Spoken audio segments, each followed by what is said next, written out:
The 2025 NFL Draft it's sneaking up on us. Less than 30 days away from the draft being held at Lambeau Field in Green Bay. It's right around the corner. We'll have complete and detailed player breakdowns for you coming on the channel as soon as next week. So make sure you're subscribed and ready for those. We'll take you through our big board for the upcoming draft. A lot of exciting stuff coming. But in the meanwhile, thought it would be a good time for Mock Draft 1.0 as to what we think will happen here in just a month. Now, once again, these are not our player rankings. We'll have those out for you a little bit later. This is what we think will happen here at the draft in just a month. So let's dive right in. So at number 1 overall, not much of a secret anymore, Tennessee is going to be going with Miami quarterback Cam Ward. Cam has a big arm. He's a fantastic athlete. I mean, he has a super high ceiling. This kid could be really, really great in the NFL. And there's some things that are going to have to be coached out of him. He's a little bit wild. The decision-making certainly needs to be refined, but I think Cam is a quarterback that can really raise the floor of what Tennessee is able to do in 2025. So then at number 2, the Cleveland Browns go with Abdul Carter, the edge rusher from Penn State. Now you can go different routes with this pick, right? You can look at Shedeur Sanders. Quarterback is certainly a position that needs some fixing in Cleveland, but I think watching what Philadelphia did to Kansas City in the Super Bowl showed that pass rush is an essential part of winning games. It really is. And you got Myles Garrett re-signed. You add Abdul Carter. Garrett's going to get double teamed. Abdul Carter is going to be one-on-one consistently throughout the year. I think just having those two on your defensive line is going to win you some ball games. I understand quarterback is an issue. They're going to have to find a way to fix that and get decent play, but this team is not close to winning. I would add another pass rusher and really beef up that defensive line. So the New York Giants at number 3. Look, you signed Jameis Winston. You signed Russell Wilson. Quarterback doesn't seem to be the play. Maybe it is, but I think they go with Travis Hunter, the cornerback / wide receiver from Colorado. Not really sure what side of the ball you play him on. I have him graded out higher as a cornerback than a wide receiver, but he can definitely help you on both sides of the football. Travis is just a fantastic playmaker. As you'll see later on, he's my number 1 prospect in the draft. So at number 4 for the New England Patriots, this is really the disaster scenario, I would say. You're hoping that 2 quarterbacks go before you here at 4. That way you get either Abdul Carter or Travis Hunter, but both of them off the board. So I think they look at offensive line. Now, do you go Will Campbell? Do you go Armand Membu? It all depends on whether arm length is going to be an issue for the New England Patriots. I know Membu right now is the betting favorite to be the first offensive lineman to go in this draft, but Will Campbell's the better athlete. If the Patriots aren't concerned about his arm length, some teams aren't, then I think Will Campbell will be the pick here at number 4. So at number 5, the Jacksonville Jaguars. This is as much of a layup as you can get. Mason Graham is still on the board. Jacksonville's really entire defense needs to be remade, especially the defensive line. I think Mason comes in and is a top-tier defensive player for them right out of the gate. He's ready to play now. He's been dominating at the college level. We'll go into his profile a little bit more in depth later on here, but Mason Graham is such a good defensive tackle. He'll make a splash impact right out of the gate. At number 6, I have the Las Vegas Raiders selecting Ashton Jeanty, the running back from Boise State. A lot of different needs on this Raiders team. I get it. But I think in free agency, they've kind of signaled they think they're ready to win now, trading for Geno Smith. And the running back position there is not great. Not good at all. So adding Ashton Jeanty, who, yes, I understand this running back class is very, very deep. There's a lot of great prospects, but you have a chance to add really a one-of-a-kind running back who has shown he can be a top-tier running back. I think he is a great running back in the NFL right out of the gate. So at 7, the Jets select Armand Membu, the tackle from Missouri. They'd be thrilled with this situation, I would have to think. A lot of teams, from what we've been told, have Membu as the top tackle in the class, and here they get him at number 7. Offensive line has been an issue for the Jets for years and years, and now you got a great tackle falling to you here at number 7. Should be a pretty easy selection. I know Tyler Warren's still on the board. There's some edge rushers as well, but I think you got to solidify that offensive line, and I'm guessing they will. So at number 8, I have the Carolina Panthers selecting Tyler Warren, the tight end from Penn State. And I understand the easy thing to do here is to give them an edge rusher or a linebacker, right? I know that defense has a lot of issues. They've tried to help it in free agency a little bit, but still a lot of holes over there. But I think as you look at Bryce Young's career and you start to feel a little more optimism for what he can be in the NFL, you're looking to give him a bit of a safety valve. A lot of great quarterbacks in the NFL have that guy, whether it be Travis Kelce, George Kittle in San Francisco. When you select Tyler Warren, you're giving Bryce Young his version of that here in Carolina. I think it would do wonders for Young. Tyler Warren is an exceptional talent. He would be great in Carolina. So at number 9, the New Orleans Saints select Michael Williams, the edge rusher from Georgia. Williams is a bit of a projection rather than a easy transition. He's got a lot of athletic ability. The production wasn't necessarily there at Georgia, but teams have him high. He's a guy who it's probably going to take a couple years to really feel his impact. But the Saints definitely need help on their defensive line. I think Michael Williams could be a great pick moving forward for them. So then at number 10, the Chicago Bears select Shedeur Sanders, the edge rusher from Texas A&M. This is case study 1.0 of projection over production. Shedeur Sanders, next to no stats in college, right? This is an athletic freak who, I think we all saw those comparisons between him and Myles Garrett. He could be a freak at the NFL level. And Chicago, everyone thought they were going to go offensive line in this draft, but really did a good job in free agency, adding some guards. Could you look at Kelvin Banks as a tackle? Sure. But I think with what they did in free agency, you can now make more of a splash draft pick here, and I think that's exactly what Shedeur Sanders is. Then at 11, the San Francisco 49ers select Jahdae Barron, the cornerback from Texas. We have Barron rated very, very highly on our big board. This is a very, very savvy cornerback. You call him a cornerback, maybe he's not even that. He can play in the slot. He can probably play outside, probably play some safety as well. He's a bit of a chess piece. I think the player comparison that you make is Brian Branch in Detroit. You can move him around a little bit. San Francisco needs some of these guys on this defense now. This is not the defense of 2019, 2020. It's a different team, and they need some reinforcements, especially in the secondary. I think Jahdae Barron would be a great fit in San Francisco. Jerry Jones gets another offensive weapon. Ted McMillan, the wide receiver from Arizona, heads to Dallas.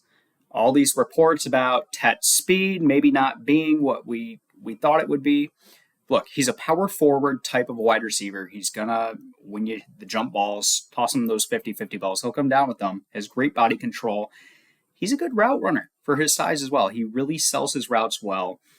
The question always was just kind of his athleticism. And I think he answered some of those questions, but could he be a guy that slips in the draft? Yeah, I could see it. But I think Dallas is going to be so desperate looking for an offensive weapon here that they can't help themselves and go with Tetairoa McMillan, the wide receiver from Arizona. Then for the Dolphins, this one seemed pretty easy to me. Offensive line needs some help. Kelvin Banks Jr. sitting there, the tackle from Texas. This just seems like a match. Could they go safety? Could they go with Nick Imanwari to try to fill that Javon Holland opening? Potentially, but I think Banks makes just too much sense on that offensive line. Another pick that seems just too easy to me, the Colts take Colson Loveland, the tight end from Michigan. Loveland isn't as dynamic as Tyler Warren is, but he's a great blocker, a decent safety valve as well. He's definitely a threat through the air, and I think in Indianapolis, tight end, they haven't really had a great one in some time. Colson Loveland fills a massive hole for them, and whether the quarterback is Daniel Jones or whether it's Anthony Richardson, I think having a guy like Loveland will be a big help to the young quarterback. Next up, we have a Georgia Bulldog staying home as linebacker Jalen Walker goes to the Atlanta Falcons. Now, Jalen Walker, is he a linebacker? Is he an edge rusher? I think that's going to be for the team that drafts him to figure out, because I'm sure different teams have different opinions. All I know is that Jalen Walker is a guy that pops off the screen when you watch that Georgia film. He seems to be in every single play. So, he has warts at linebacker, he has warts at edge, but I think if you give him a couple years, you can refine him at whatever position you decide to play him. I think you can make him into a real weapon. Next up, we have Arizona taking defensive lineman Kenneth Grant from Michigan. My 2 cents is he is the best run stopper in the entire class. Can rarely be defeated with one blocker. Typically needs to be double teamed. This is a guy who can just transform your defensive line, right? From day one, he's going to be that nose tackle. He has some pass rush upside as well. That's not his forte, but he's a big guy who can move. And I think Arizona could really, really use someone like that on the defensive line. Flipping around to number 17, we have the Cincinnati Bengals selecting Jahad Campbell, the linebacker from Alabama. Now, Jahad's a little bit like Jalen Walker, played linebacker in college at Alabama. Might be an edge rusher in the NFL, potentially. Is he a guy who can play the first 2 downs at linebacker and then rotates on down to edge rusher on 3rd down? Potentially. I think this is something we're seeing a little bit more and more in the NFL with guys like Andrew Van Ginkel, but Jahad Campbell has kind of risen up draft boards a decent amount. I think Cincinnati could really use help at both linebacker and edge rusher. This would be a good fit.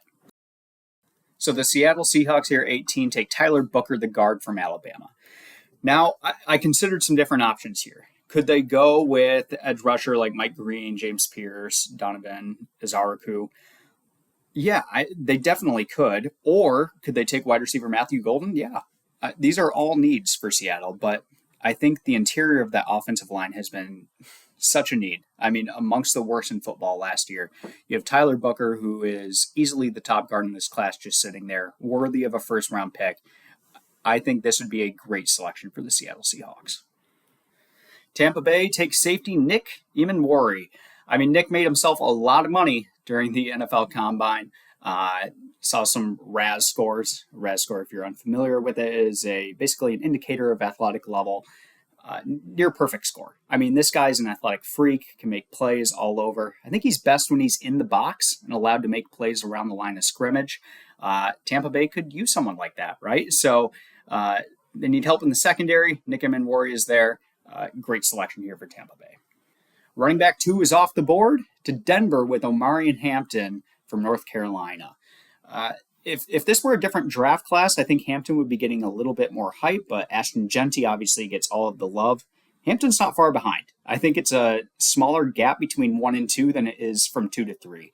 Hampton's a great runner, pretty balanced back. I think Denver could really use someone to step in and take control of that backfield, especially now that Javonte Williams has moved on.